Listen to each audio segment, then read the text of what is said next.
오늘 제목은 날마다 은혜로 호흡하는 삶이라는 제목으로 또 하나님 말씀 전하도록 하겠습니다. 연초에 이제 기독교계에 이제 충격적인 사건들이 몇 가지가 있었습니다.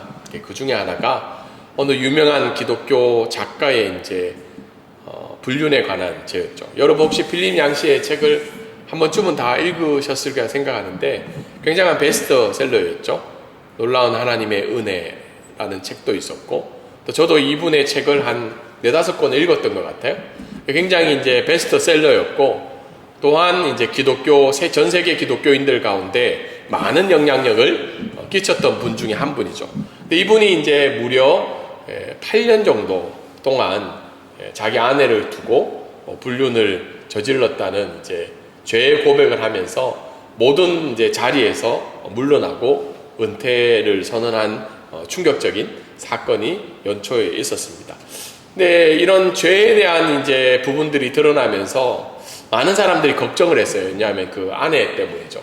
사실 이제 우리 필립 양 씨는 2023년부터 건강이 굉장히 이제 좋지 않았죠.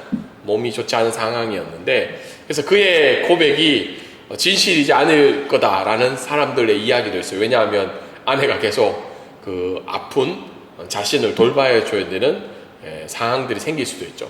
근데 이 아내의 고백이 굉장히 또 유명하게 되었습니다. 그게 뭐냐면 무려 55년 동안 결혼 생활을 유지하고 있었는데 굉장한 이제 배신감이 들었던 거죠. 그리고 55년 동안 부부의 관계를 유지하면서 살았는데 무려 8년 동안 불륜을 저지르면서 이런 일을 겪었을 때 굉장히 충격과 참담함이 그의 삶을 뒤덮었다고 이야기합니다. 그런데 이제 이 아내 제닛은 그가 용서를 할 수 있었던 이유, 또 남편을 받아들이고 그 결혼 생활을 계속 유지하고자 했던 그 이유를 설명한 거예요. 그건 바로 하나님 앞에 거룩하고 구속력 있는 이 시간들을 보내기 위해서 이렇게 했다는 겁니다. 그래서 오늘 이렇게 말씀을 이제 제닛의 용서를 이야기를 하면서 오늘 그 사람이 그런 고백을 하고 있었던 거죠. 그래서 아내 제닛은 굉장히 마음 가운데 충격과 참담함이 찾아왔지만 하나님이 55년 동안 그의 인생을 돌보고 계셨고, 또 하나님이 그를 어떻게 붙들고 계신 그 언약의 말씀을 가지고 남편인 필립 얀 씨를 용서하는 장면들이 전 세계를 통해서 전파가 되었던 것을 발견할 수 있습니다. 그래서 오늘 말씀을 통해서 우리가 알 수 있는 것은 기독교인이라 할지라도 우리는 늘 죄 가운데 거하고 있다는 거죠.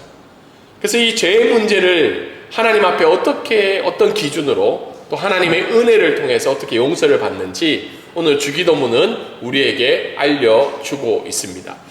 우리가 계속해서 주기도문 이제 7번째 시간을 우리가 말씀을 통해서 겪고 있죠. 주기도문은 오늘 말씀을 통해서 알 수 있는 것을 우리 한 목소리 한번 읽어볼까요? 위에 거 한번 시작. 주기도문은 회개의 들숨과 용서의 날숨을 통하여 날마다 은혜로 호흡하는 삶을 살게 하는 기도문입니다. 회개의 들숨, 회개를 통해서 하나님의 은혜를 받아들이는 이 들숨과 그것을 통해서 어떻게 해요? 다른 이에게 용서할 수 있는 날숨이 있는 게 바로 주기도문의 내용이라는 겁니다. 9절부터 12절까지 우리가 늘 잘 아는 주기도문, 우리 한 번 더 한 목소리 읽어볼까요? 자, 시작. 그러므로 너희는 이렇게 기도하라. 하늘에 계신 우리 아버지여, 이름이 거룩히 여김을 받으시오며 나라가 임하옵시며 뜻이 하늘에서 이루는 것 같이 땅에서도 이루어지이다. 오늘 우리에게 일용할 양식을 주시옵고 우리가 우리에게 죄 지은 자를 사하여 준 것 같이 우리 죄를 사하여 주시옵고. 다른 말로는 우리에게 빚진 자를 사하여 준 것 같이라고 번역을 할 수 있습니다.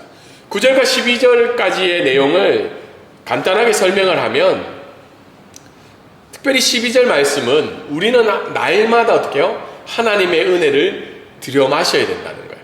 그러니까 하나님으로부터 받는 그 용서의 은혜를 받아야지 우리가 어떻게 해요? 다른 이를 용서할 수 있다고 이야기를 하고 있죠.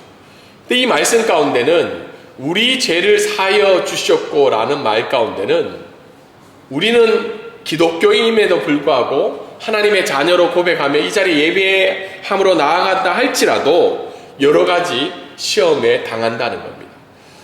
어제도 참 마음이 아픈 일을 제가 겪었는데 어쨌든 뭐 상세하게 이야기는 할 수는 없어요. 근데 그동안 10년 정도 알고 지냈던 분이 이제 뜻하지 않는 그런 사고, 결정으로 이제 이 생애를 마무리하는 일들이 있었죠.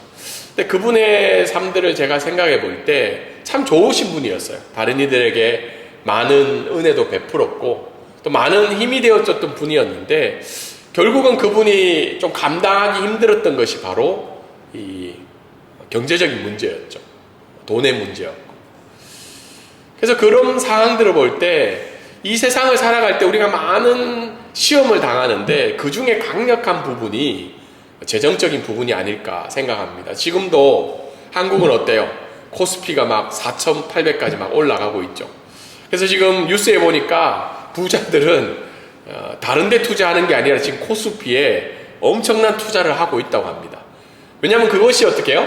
내 인생을 더 행복하게 해줄 수 있고 안정감을 주기 때문이죠. 그에 반해서 그 코스피 4,800에 동참할 수 없는 저를 포함한 많은 사람들은 굉장히 경제적인 불합리성과 불확실성을 우리가 누리게 된다는 거예요. 그랬을 때 어떻게 해요? 그 시험들을 이기기 위해서 우리에게 안정감을 주고 확실성을 주는 하나님이 정해놓은 기준의 밖의 일들을 우리는 시험을 당할 수밖에 없고 그로 인해서 죄를 지을 수밖에 없다는 거죠. 그런데 또 우리에게 가장 강력한 시험은 뭐냐면 하나님께로부터 멀어지는 죄라는 거예요. 오늘도 제가 앞에 찬양을 드렸는데 십자가 그 사랑 어떻게 해요? 멀리 떨어져 있다고 그러죠. 그리고 2절의 가사는 뭐예요? 돌 같은 내 마음. 저도 이 말씀을 준비하면서 제 마음의 상태가 어떨까? 야, 하나님 은혜, 사랑을 고백하면 내 마음이 굉장히 따뜻해지고 그 은혜를 경험할 수 있는 지금 나의 상태인가? 아니면 이 가사의 고백처럼 돌같이 딱딱해 버려진 우리의 마음이 아닌가 생각해 보게 됩니다. 그것도 어떻게 해요? 시험이라는 거예요. 그것도 죄라는 거죠. 그리고 이 죄는 나아가서 어떻게 해요? 하나님 말씀대로 행하지 않는 것도 어떻게 해요? 태만죄라고 성경은 이야기를 하고 있습니다. 그러면서 이런 나의 죄에 대한 상태에 대해서 하나님의 은혜를 경험함으로 말미암아 어떻게 해요? 다른 이들에게 수편적으로 용서를 할 수 있다는 게 오늘 주기도문이 우리에게 알려주고 있는 내용입니다. 오늘 이 12절 말씀을 통해서 우리가 몇 가지를 살펴보기를 원하는데요.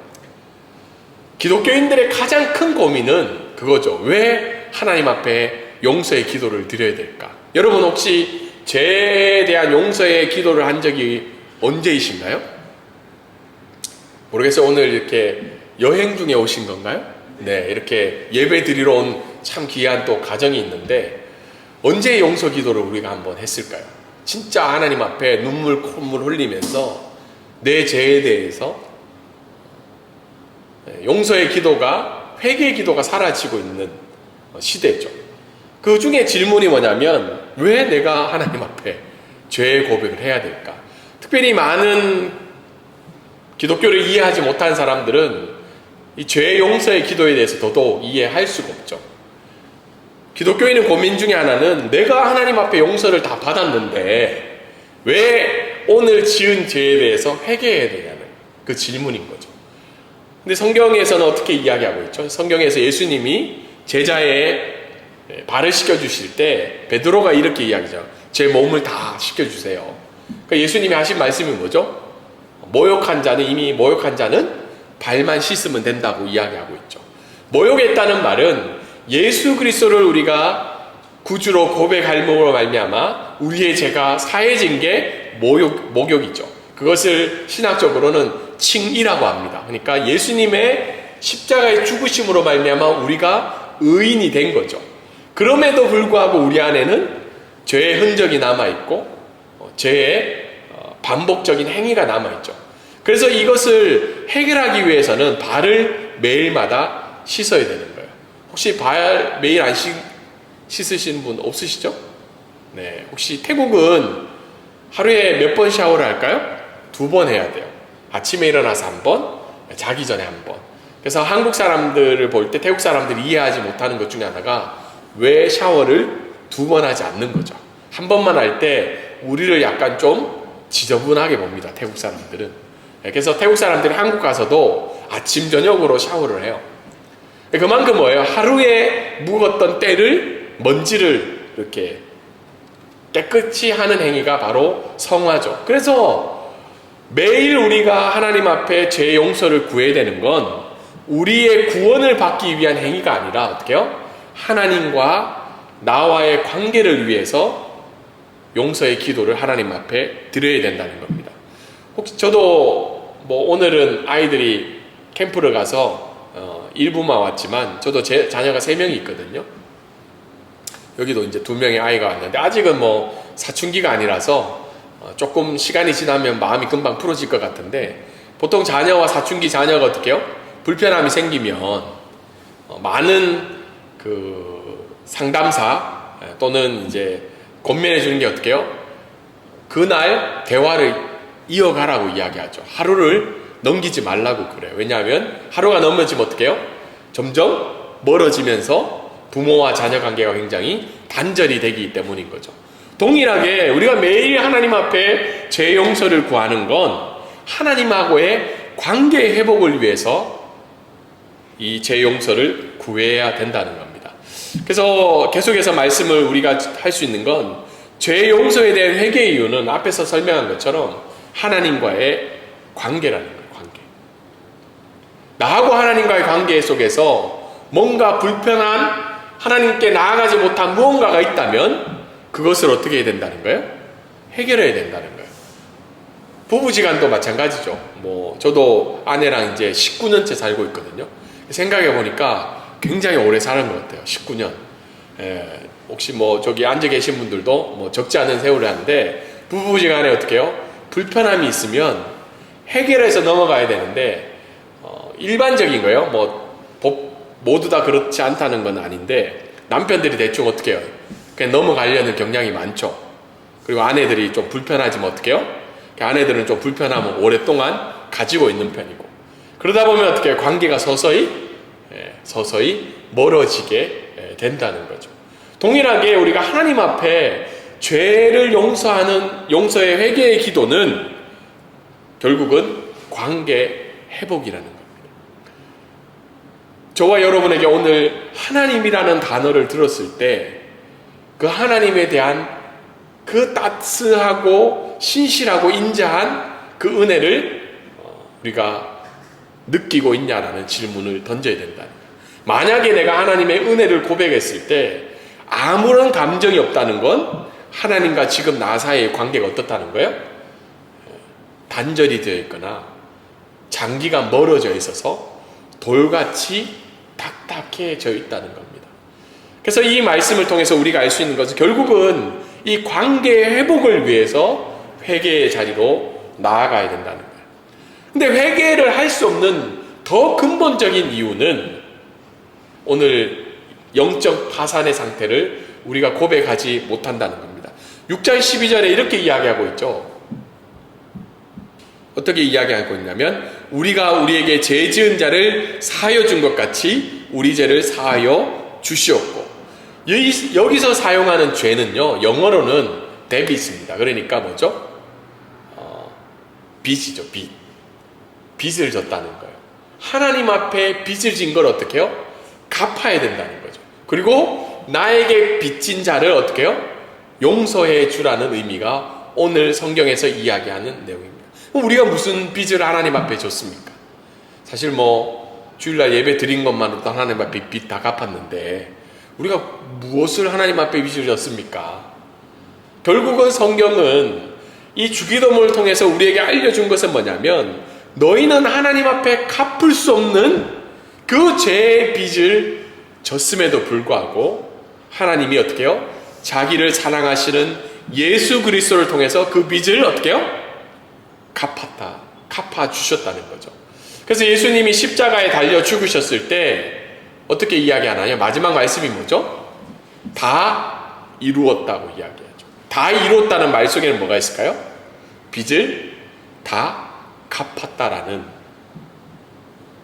헬라어의 뜻이 담겨져 있다는 겁니다.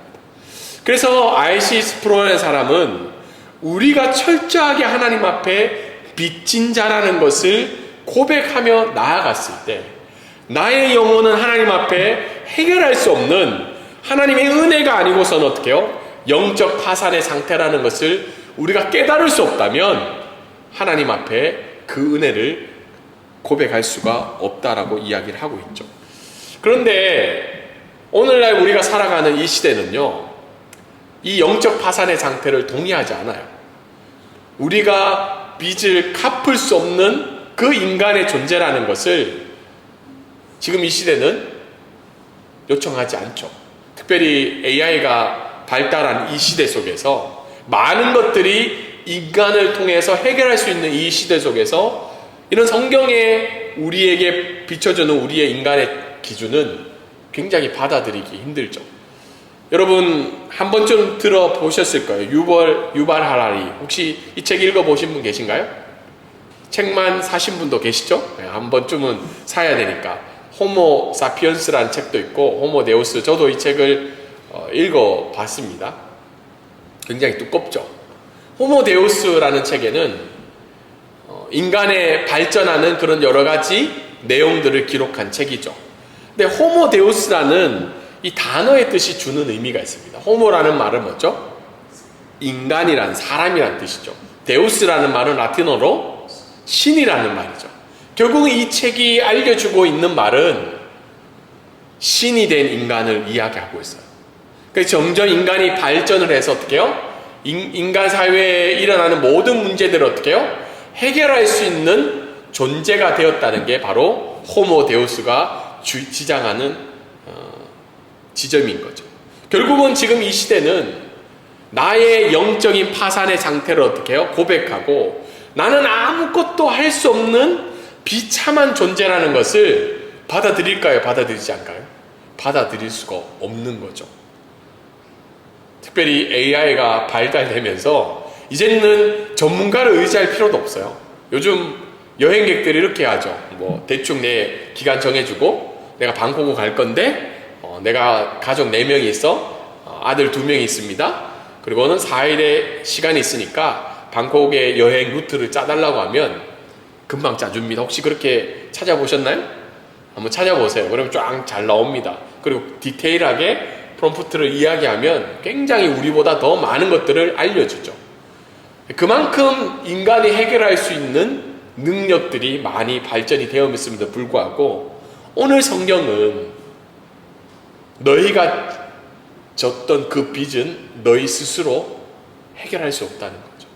그래서 그 예수 그리스도의 십자가의 은혜로 말미암아 그리고 날마다 부어주시는 그 하나님의 은혜를 의지해서 그 빚을 갚아가라고 성경은 이야기를 하고 있습니다. 그것이 이제 날숨에 대한 거죠. 우리가 하나님 앞에 제 용서를 나아갔을 때 은혜를 주시는 그 하나님의 은혜에 대해서 날숨인 거죠. 그러면 그 날숨을 했을 때 결국은 뭘 해야 된다는 거예요? 숨을 내뱉어라는 거죠. 그게 들숨인데 그것은 뭐죠? 다른 힘을 반대네요. 들숨을 해서 날숨을 하라는 거죠. 예, 한국말이 좀 어렵습니다. 하나님의 죄 용서의 은혜를 숨을 쉬었다면 그 은혜를 다른 이들에게 숨을 뱉으라는 거죠. 그것이 다른 이를 어떻게 해요? 용서하라고 이야기를 하고 있죠. 근데 용서는 조건적이지 않다는 거예요. 잘못의 크기를 재고 상대방의 진정성을 확인하며 용서의 조건을 따지는 그 용서는 오늘 성경에서 이야기하는 진정한 용서가 아니라는 거예요. 사실 이 말 들으면 기분이 어떠세요? 잘 받아들일 수 있나요? 사실 뭐 부부지간에도 이거 쉽지 않잖아요. 네가 요만큼 와야지 내가 해주고. 저도 아내랑 사실은 결혼 초기에는 그렇게 많이 다투지 않았어요. 근데 선교사로 여기 15년째 오면서 많은 것들을 서로 이제 보여주기 시작했죠. 근데 우리가 용서할 때 타인이 특별히 나에게 억울함으로 그 일을 행했을 때는 잘못의 크기를 재기 시작합니다. 그리고 그 사람이 나에게 어떻게 해요? 진짜 용서를 했는지 체크를 하죠. 용서의 조건도 따지고. 근데 그것은 오늘 성경에서 이야기한 기독교적인 용서가 아니라는 거예요. 왜냐하면 하나님이 우리를 용서해 준 것이 이 조건에 의한 것이 아닌 거죠. 그리고 우리가 좀 착각하는 것 중에 하나가 냉담함, 무관심이죠. 많은 심리학자들이 어떻게 해요? 그 갈등과 고통이 찾아올 때 그것을 나에게서 어떻게 해요? 분리하라고 이야기해요. 분리. 내 일이 아닌 것처럼 살아가면 내 마음에 자유함이 있다고 이야기하고 있죠. 다른 말로는 적극적으로 복수하는 것을 거부하면 우리 마음이 평안해진다는 거죠. 근데 이 냉담함도 오늘 성경은 뭐라고 이야기해요? 용서가 아니라고 이야기해요. 그래서 기독교의 용서는 선택이 아니라 필수라고 이야기를 하고 있죠. 왜 그러냐면 영적 파산의 상태인 우리의 죄를 갚아주신 그 하나님이 우리에게 명령하고 있는 거죠. 여러분, 성경에 탕자의 이야기가 나옵니다. 보통 탕자하면 뭐라고 생각이 드세요? 히브리 그 고대 문명에 의하면 돌로 쳐 죽일 놈인 거예요. 탕자는 아버지에게, 살아계신 아버지에게, 우리는 뒤에 뭐 재산 탕진한 것만 생각하잖아요. 근데 첫 번째 가장 큰 죄는 뭐냐면 살아계신 아버지에게 뭘 요구한 거예요? 유산을 요구한 거죠. 그 말은 뭐예요? 지금 만약에 우리 아들들이 나에게 유산을 요구한다는 건 뭐예요? 생각 한 번도 안 해보셨나요? 우리 보고 빨리 죽으라는 거예요. 고대 근동에는 더더욱 살아계신 아버지에게 유산을 달라는 건 아버지 빨리 죽으라는 거죠. 수치와 명예가 있던 그 문화에서는 그 요구는 내가 죽어도 좋으니 유산 달라는 겁니다. 근데 아버지의 사랑으로 어떻게 해요? 그 탕자를 다시 아들로 회복시켜 주시죠. 그리고 1만 달러 빚진 자, 1만 달러가 아니죠. 제가 요즘 성경을 달러에 꽂혀 있는가 봐요. 달러 환율이 너무 올라서. 1만 달란트죠. 1만 달란트 빚진 자를 어떻게 해요? 용서해 주죠, 재판관이. 그런데 그 사람이 누구를 용서를 못해요? 조금 얼마의 데나리온, 돈 얼마 안 되는 걸 용서를 못해주는 장면이 나오고 있죠.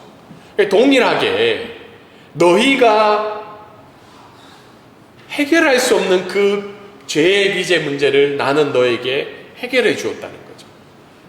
그래서 너희도 동일하게 그 용서를 조건적으로 하지 말라고 오늘 성경은 이야기를 하고 있습니다. 근데 이것이 어떻게 가능할까? 결국은 오늘 내가 어떻게 해요? 하나님의 은혜를 날마다 경험하는 들숨이 있을 때 다른 사람을 용서할 수 있는 날숨을 행할 수가 있다는 겁니다. 그래서 그 사람의 죄를 내가 갚아준다는 건 뭐예요? 용서해 준다는 건 뭐예요? 그 사람이 지고 있는 빚을 내가 대신 갚아준다는 거예요. 참 이 말씀을 들을 때 저도 준비하면서 여러 명이 떠올랐어요. 용서하지 못한 여러 명이. 이것을 어떻게 해야 될까? 어떻게 해야 될까? 지금까지는 제가 냉담하기라고 적었는데 저도 저 방법을 쓰고 있었습니다. 좀 떨어져서 뭐 하는지 별로 관심이 없어? 뭐 잘 살겠지. 그 정도에. 근데 성경은 오늘 우리에게 얘기해 주는 것이 어떻게 해요? 원수에게 뭐 하라는 거예요? 예수님이 이야기해 주는 용서의 방법이 뭐예요? 원수를 위해서 뭐 하라고 이야기하나요?